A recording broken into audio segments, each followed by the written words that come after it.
দেখো কত বড় পাহাড়, শুধু পাহাড় আর পাহাড়।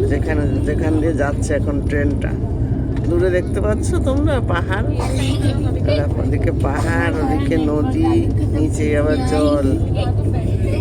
দেখতে পাচ্ছ কি সুন্দর সিনারিটা, তোমাদেরকে দেখাচ্ছি। দেখো দারুণ লাগছে না?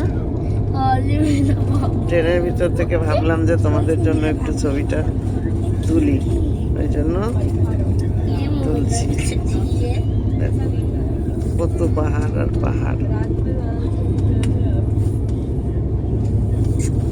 এসি কম্পার্টমেন্টে আছি বলে গরম বুঝতে পারছি না, নইলে পাহাড়িয়া এলাকায় কিন্তু খুব গরম। দেখো শুধু পাহাড় পাহাড় পাহাড়।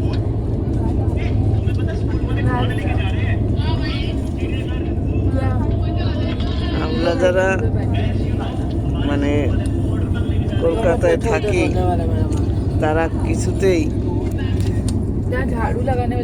এইসব জায়গায় থাকতে পারবো না। আচ্ছা, ভালো লাগলে লাইক শেয়ার কমেন্ট করবে, ফলো করবে, সাবস্ক্রাইব করবে। দেখো বাইরের দৃশ্যটা কত সুন্দর লাগছে, কিন্তু দারুণ লাগছে, খুব সুন্দর লাগছে।